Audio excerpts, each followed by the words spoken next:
Ligados e integrados. Realização Canal Rural. Oferecimento Seara. A qualidade vai te surpreender.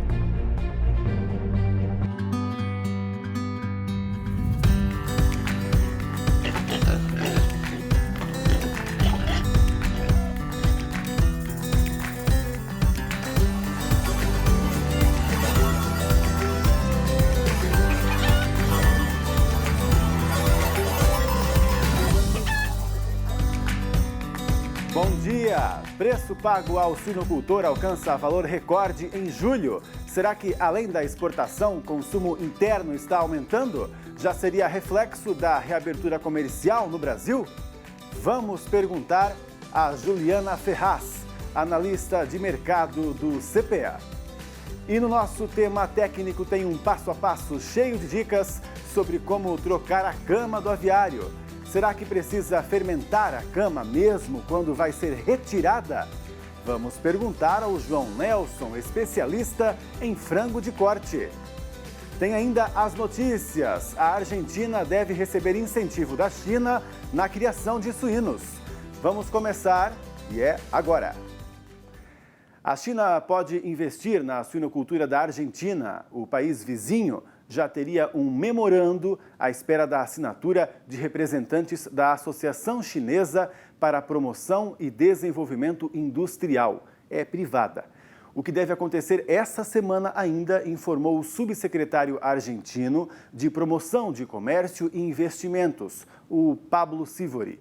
A cooperação tem como objetivo principal as pesquisas científicas e a infraestrutura de biossegurança, o que faria a Argentina dobrar a produção em 4 anos. Em contrapartida, a China teria desconto na compra da carne. A Argentina produz, em média, 630 mil toneladas de carne suína por ano e exporta 34 mil. O mercado mundial de carne de frango foi analisado pela FAO, também chamada aqui no Brasil de Organização das Nações Unidas para a Alimentação e Agricultura. E a entidade sempre tem um olhar preocupado na distribuição, se todos os povos têm acesso à comida. Enfim, vamos mostrar aqui uma tabela, os 5 maiores exportadores, para a gente entender a movimentação desse ano. Vamos ver comigo aqui na tela, então, a carne de frango, tendência das exportações mundiais em 2020. A gente vê aí que o Brasil, claro, é o maior exportador, com 4 mil toneladas durante o ano de 2009. Esse ano deve passar um pouquinho, digo deve porque o ano não acabou ainda, né? Você sabe. E aí a variação de aumento é de 1,67%. Repare aí, né, 3 linhas abaixo, a Tailândia teve uma queda. Olha só a variação da Tailândia, menos 8%. A China tem aí também uma queda, ela não exporta muito, claro, né? Compra cada vez mais, aliás, uma queda de 12%. Ali também tem o subtotal, que faz uma soma aí dos países. Ali nos demais, a gente mostra, no caso, são outros países exportadores, né? Não entre esses 5 mais aí, entenderam? E aqui nessa coluna, porcentagem do total em 2020, mostra a participação de cada país. No caso, o Brasil, então, tem uma participação, né, mundial de 30%. É muita coisa, né, gente? 30% do que é exportado aí pelo mundo sai só do Brasil. E desses 5 países aí exportadores, então, tem ali o subtotal, né? 81%. É só para a gente entender aí como o Brasil realmente sempre despontou e esse ano cresce ainda mais. Estados Unidos, que é o nosso principal concorrente, vejam só, cresce mais que a gente, aliás. Uma variação de 2,23% e está quase encostando ali na gente, né? 27% de tudo o que é exportado aí pelo mundo. Tá bom? Legal? Só para a gente ver como é que está o mercado. E comentamos aqui ontem como o preço pago pelo suíno aumentou mais que o comum de um mês para o outro, no caso de junho para julho. Um exemplo, 37% de aumento na arroba do suíno terminado nas granjas paulistas. Será que já é reflexo de uma recuperação da crise mundial do novo coronavírus? Eu quero perguntar para quem analisa, a Juliana Ferraz. Bom dia, Juliana, tudo bom? Bom dia, Pablo. Bom dia a todos que nos assistem. Obrigado por ter vindo, né? Como sempre, atender aqui nós e os produtores. Vamos atualizar aí, né? Como é que está a situação pelo Brasil? Essa reabertura aí do comércio, já na maioria das cidades, já está dando um reflexo, uma melhora? Sim, Pablo. A volta da atividade econômica, né, de modo geral, ela tem contribuído para manter o mercado de suínos bem firme, né? A gente viu aí os preços em patamares recordes, reais, né, algumas regiões inclusive. Então isso sim é reflexo da retomada econômica, mas principalmente das exportações, que estão indo muito bem. Pois é, e até te perguntar isso agora mesmo. Será que esse mercado interno já está tão animador quanto exportação? Lógico que não, né? Mas eu diria assim que essa diferença de um mês para outro, o mercado interno ele já se destacou nessa alta mais do que a própria exportação, não? Não, a exportação ela ainda continua sendo a protagonista, né, da retomada aí do setor, né, do aumento de preços, mas a demanda, a procura doméstica, ela tem contribuído sim, mas realmente a exportação é quem tem gerado todo esse benefício para o setor, Pablo. Pois é, a gente teve preços, acho que se eu não me engano foi em Santa Catarina, uma semana ali que bateu o preço recorde, né, pago ao produtor. Isso realmente foi bom? Pergunto por quê. Às vezes o custo de produção também foi recorde e aí não adiantou de nada, né, Juliana? Sim, a gente tem esse movimento também, os principais insumos da atividade, milho e farelo de soja, eles já vêm de um movimento de alta desde o ano passado muito forte, né? Então mesmo com a alta no preço do suíno vivo, o poder de compra do produtor ele ainda está muito baixo, né? Quando a gente compara com o mesmo período do ano passado, o desempenho está pior. A gente houve sim uma melhora, a gente observou uma melhora aí de junho para julho, mas ainda assim, quando a gente compara com o mesmo período do ano passado, é possível observar que não está tão favorável para o produtor essa relação de troca aí de insumo e venda de animal. Mas as exportações, de modo geral, são quem tem beneficiado aí o setor. E Santa Catarina, que é o maior player, né, na produção e exportação, os preços lá atingiram recorde justamente por conta dessa elevada procura. Tá certo. Mas então a gente não tem aí uma relação que se esperava para já no segundo semestre com a safrinha do milho. Então não aconteceu realmente. A gente até ficou falando sobre isso aqui esse ano, né? Quem sabe o segundo semestre melhora. E no fim das contas não?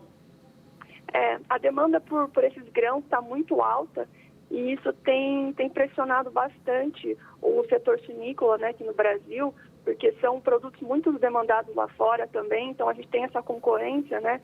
A gente quer esse produto aqui no mercado doméstico, mas não tem jeito, né? Com o câmbio favorável, o pessoal muitas vezes é atrativo vender lá fora, então realmente a gente está com uma oferta mais enxuta aqui, mas em contrapartida também a gente vê o preço do animal aí se recuperando. Então, se o preço do animal continuar se recuperando, nos próximos meses pode ser que haja aí uma melhora nesse poder de compra do produtor. Pois é o que vocês até imaginam pelas contas de agora? Pode ter uma diferençazinha ainda maior aí, um ganho ainda maior? Pode, tem espaço para um aumento aí, né, nesse poder de compra. Apesar de a gente ver também farelo de soja aí atingindo recordes, né, o preço da tonelada, mas ainda assim há espaço para a suinocultura. A gente tem uma oferta de animais também bastante enxuta, poucos animais com peso ideal para abate, a indústria demandando bastante de animais pesados para abate, com dificuldade de encontrar. Então tem margem para uma melhora sim, Pablo. Pois é, Juliana, inclusive desse ponto aí, né? Eu também estava lendo sobre da sua análise, que animais ainda não prontos, né, para o abate, animais ainda pequenos e tudo mais. Por que isso aconteceu? Justamente por conta da exportação que foi demais? Ou a indústria, quem sabe, né, por precaução, aí nessa época agora, deu uma segurada tal, e no fim das contas está faltando um pouquinho agora? Na verdade, esse movimento acaba refletindo mais esse movimento das exportações, né? A gente já esperava, desde o ano passado, a gente já esperava que a China continuasse importando bastante carne brasileira por conta do surto de peste suína africana, né? Então, desde o segundo semestre de 2018, ela vem comprando muita carne brasileira.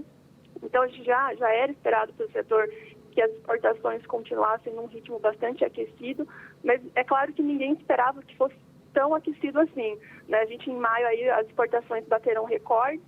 No mês de julho, agora, muito próximo do recorde de maio. Então, realmente, esse volume embarcado para o exterior surpreendeu o setor, principalmente em meio à pandemia, né? Tá certo, não, realmente, pelo que se vê, exportação, quer dizer, não surpreendente porque a gente está acompanhando aqui, né? Mas é engraçado como a cada mês a gente conversa e essa conversa sobre a exportação é cada vez mais enaltecendo ela, né? Tem espaço cada vez maior para ela. Legal, então. Obrigado, Juliana, pelo seu trabalho aí e pelas informações que traz para a gente direto do CPEA. Eu que agradeço. Bom dia a todos. Um bom dia e bom trabalho. Vamos agora fazer um intervalo, depois vamos falar daquele período entre um lote e outro na granja. Já conversamos sobre fermentação, lembra? Agora seremos ainda mais específicos. Como fazer a troca da cama. Até já então.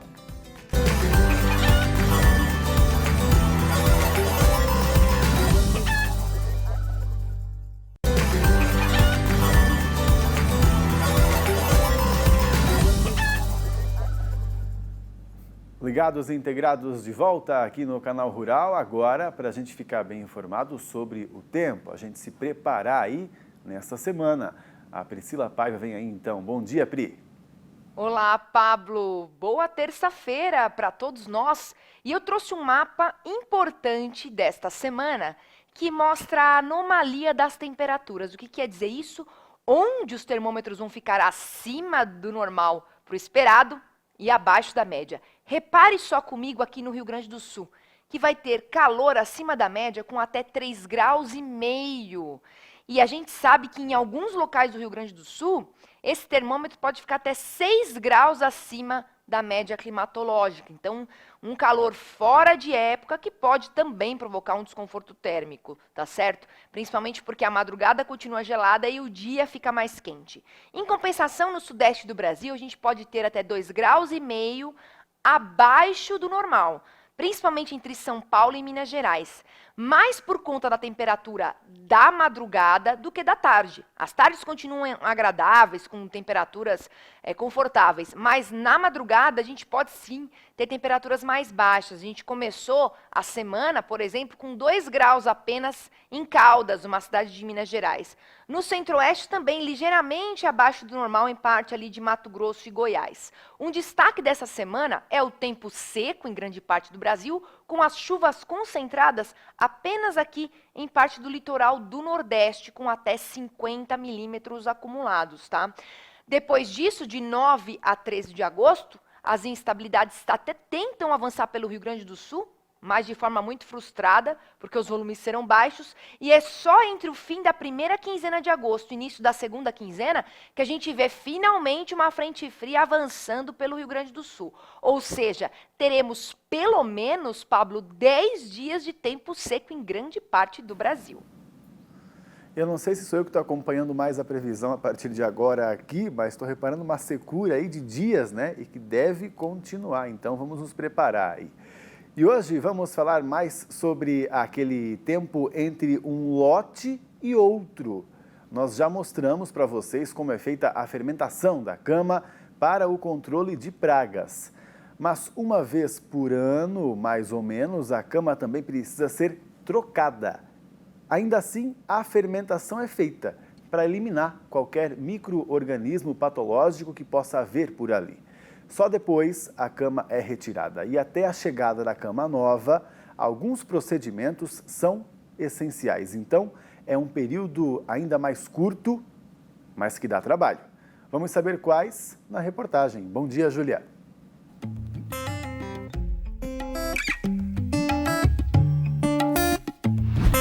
Hoje a gente está na granja do Diego e, como vocês podem ver, não tem nenhum frango por aqui. Mas não é à toa não, viu? Hoje a gente está aqui no intervalo entre lotes para mostrar para vocês que é justamente nesse momento que o produtor tem bastante trabalho, né, Diego? Nada de folga no intervalo entre lotes. Não, nada de folga. Graças a Deus tem trabalho, né? Tem bastante trabalho. Tem sim. Aqui no caso da sua granja, tá tudo vazio. A cama já saiu, né? O caminhão já veio, já buscou a cama que já foi fermentada, tá vazio. Depois que a cama sai, que o caminhão vem e busca a cama, quais são os passos, quais são os próximos trabalhos de vocês, dos produtores? Quando o caminhão levou tudo, geralmente a gente raspa, depois varre, aí depois que tirou tudo e fora começa a lavar. Aí começa do forro, aí depois vem para a linha de ração, linha de água, depois as cortinas laterais, exaustores. Aí vai para fora. Para entender melhor cada uma das etapas que o Diego destacou, vamos por partes. Primeiro, o excesso de cama que restou dentro do galpão é retirado. É feita uma raspagem seguida de varrição para remover os resíduos de matéria orgânica do lote anterior. O piso do aviário do Diego, que é de terra, tem que ficar visível, lisinho. Aí você me explicou sobre a lavagem. Como é que é a lavagem? É de cima para baixo? De cima para baixo. Começa no forro, aí a gente vem descendo por etapa. Depois pega as linhas de ração, linha de água, exaustores, cortina lateral. E daí quando terminou tudo aqui dentro, aí a gente lava lá fora. Tem que fazer algum processo de desinfecção também? Sim, isso orientação técnica que passa os produtos necessários para colocar. Os procedimentos para troca de cama começam logo após a saída das últimas aves do lote anterior. O processo de fermentação da cama dura 7 dias. Para tirar esses resíduos da cama que ainda podem ficar no aviário, esse trabalho é manual ou pode ter um equipamento para ajudar o produtor? Pode ser manual ou automático. No caso dele aqui, hoje ele tem o trator, né? Onde que ele vem fazendo essa raspa. E essa sobra ainda da raspa, ainda ele pega e acaba fazendo manual com a vassoura. Por isso, então, que o Diego estava mexendo aqui comedouros, bebedouros, que ficam um resíduo de água justamente dessa lavagem. Sim, na hora que ele acabou de fazer a lavagem, aí ela fica com um acúmulo de água, né? Então, para não ter o lote agora no começo que vai fazer o alojamento, ele tem que tirar esse excesso de água fazendo esse manejo que ele estava fazendo agora de pouco aí. O manejo de fermentação da cama sempre deve ser feito entre um lote e outro, ao final do ciclo de produção. Já a troca de cama deve ser feita uma vez por ano, ou a cada 6 meses. Isso significa que uma mesma cama pode alojar aproximadamente 6 lotes por ano. Quando a gente tira a cama, a gente está controlando bastante os cascudinhos, né, o alfitóbios, e controle de moscas também, né, que reduz essa carga, esse volume de matéria orgânica, então consequentemente vai ter a redução dessas pragas que acometem os aviários. Após a realização das etapas de fermentação e retirada da cama, lavagem e desinfecção do aviário, ainda há a etapa de análise para ter certeza que está tudo pronto para a chegada da nova cama. O extensionista vem aqui, faz uma coleta, um suave de arrasto no chão e nos equipamentos e é mandado para o nosso laboratório. Lá é feito uma pesquisa de salmonela. Dando negativo essa pesquisa, o integrado está liberado para pôr a cama dos próximos lotes. Caso dê positivo para salmonela, ele tem que refazer todo o procedimento e daí vai ter mais uma coleta e daí em caso de negatividade dessa análise, daí sim ele está liberado para pôr a cama novamente. O Diego opta pela cama composta por pó de serra, mas poderia ser maravalha, casca de arroz ou amendoim. Mas esse período também pode ser bastante rentável. O Diego, por exemplo, ele aproveita para vender a cama que saiu daqui de dentro do aviário. Diego, quantas toneladas de cama mais ou menos saíram daqui? Aqui saiu 170 toneladas, em média dá 70 quilos por metro quadrado. E qual é o destino dessa cama que saiu daqui de dentro do aviário? O destino é adubo orgânico, né? A gente vende para as lavouras, né? Para quem precisa. A gente fica uma parte com a gente e o restante a gente vende. Você usa aqui na sua propriedade também? Usa. A gente é produtor de fruta também, né? A gente usa o que precisa e o resto que sobra a gente vende.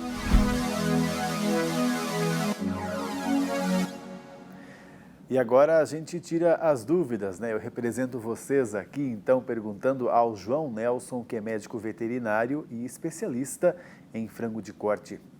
Ele já está aqui conectado com a gente. João Nelson, bom dia para você.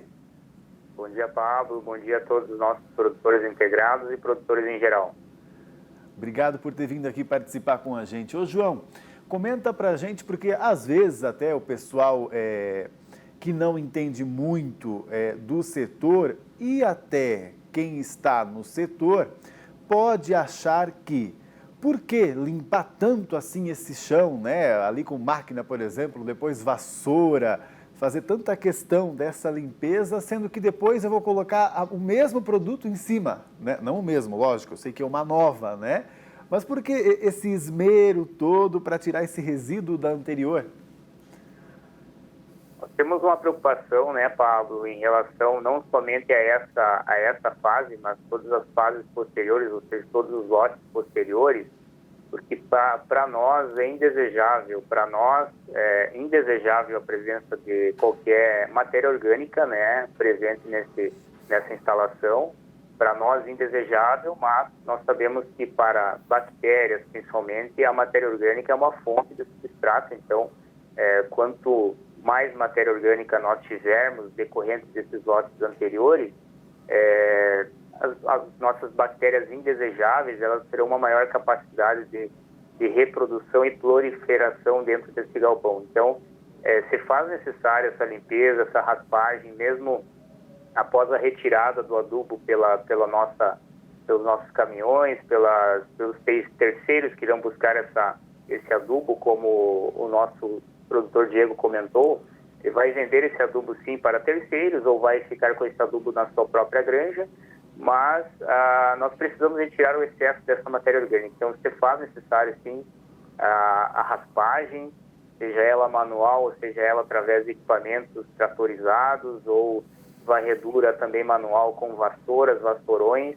para retirar todo o excesso de pó que possa ficar nesse chão desse aviário. Nossos aviários são de chão batido, então nós retiramos todo esse excesso com o objetivo exclusivo de evitar ao máximo que nós tenhamos excessos de matéria orgânica para os lotes posteriores, porque nós vamos colocar também uma cama novinha, uma cama negativa, como a gente chama, né? Então, foi comentado também nos vídeos que nós temos toda uma questão de auditoria aos nossos fornecedores de Maravalha. Então, nós vamos colocar uma caminha nova, uma cama totalmente livre de patógenos, livre de bactérias, livre de fungos, livre de vírus, né? E nós não queremos que essa cama novinha que nós estamos colocando dentro do galpão, seja contaminada. Né? Exato. Pois é, inclusive até essa lavagem aí, ou lavação, como a gente fala em Santa Catarina, aqui em São Paulo fala lavagem. Essa lavagem ou lavação do teto também, né? Porque também é legal que o produtor entenda que é bom limpar tudo, né? O que poderia estar no teto ou na parede que vai cair nessa cama nova aí que é ruim? Também, né? Matéria orgânica também, Pablo. Nós temos um cuidado, não digo excessivo, mas um grande cuidado também com a nossa forração, porque lá em cima onde tem a forração e o telhado, nós temos um espaço ali onde pode circular insetos, pode circular roedores, pode circular alguns animais indesejáveis e mais além disso, nós temos também um acúmulo do pó. Então, se nós não retirarmos todo esse pó que está na forração, esse pó da forração, ele pode, de certa forma, entrar para dentro da nossa instalação e aí também trazer algum dano que nós não queremos para os nossos lotes de frango. Certo, legal. Gosto de tocar bem esses detalhes para eles entenderem. Outra coisa que eu reparei ali, João, é um momento para eu deixar a granja aberta? Deixar o ar circular um pouco ou não? É ruim? Para secagem, Pablo, nós orientamos, pós a retirada da nossa lona, porque nós deixamos fermentando por 7 dias, como foi comentado no vídeo, porque também não queremos que essa cama ou esse adubo que sai da granja, ele vá ser uma fonte de contaminação para outras granjas ou até para as lavouras que estão indo o nosso adubo. Então, nós orientamos, sim, a abertura das cortinas para uma aeração desse ambiente para que haja uma perfeita secagem, porque a umidade também, as bactérias adoram umidade, então nós precisamos estar com o ambiente limpo e também o ambiente seco. O cuidado que a gente tem que ter, Pablo, eu queria frisar aqui também, é que nós temos as nossas portas, né, E aí o cuidado com as portas, quando abrir as portas, não esquecer de nós colocarmos a tela antipássaro nas portas também, para que nós não tenhamos um acesso de insetos ou pássaros também para dentro do galpão. Ótimo, boa dica. Brigadão, João, bom trabalho aí. Obrigado, Pablo, bom trabalho a todos. Até uma próxima. E você lava, agora a nossa conversa é sobre os nossos cuidados em casa. Você lava os produtos que compra nos supermercados? Frutas e verduras, a maioria, né? Mas e os ovos? Olha, eu já ouvi dizer que não é uma boa prática essa. Vamos descobrir se é mito ou verdade? Igual o focinho de porco, que não é tomada.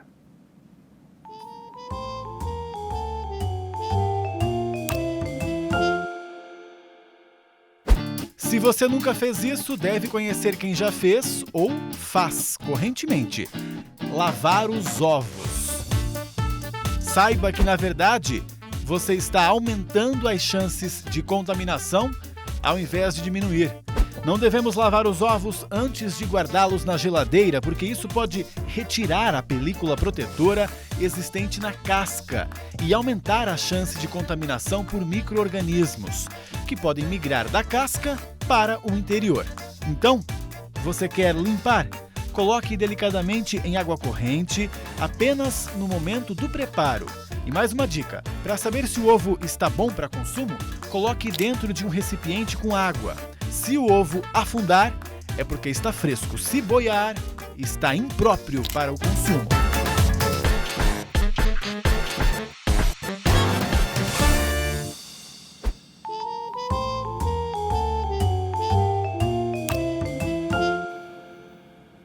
E o programa de hoje fica por aqui. Muito obrigado pela sua companhia. A gente se vê então amanhã, 11h30 da manhã aqui no Canal Rural. Tchau, tchau.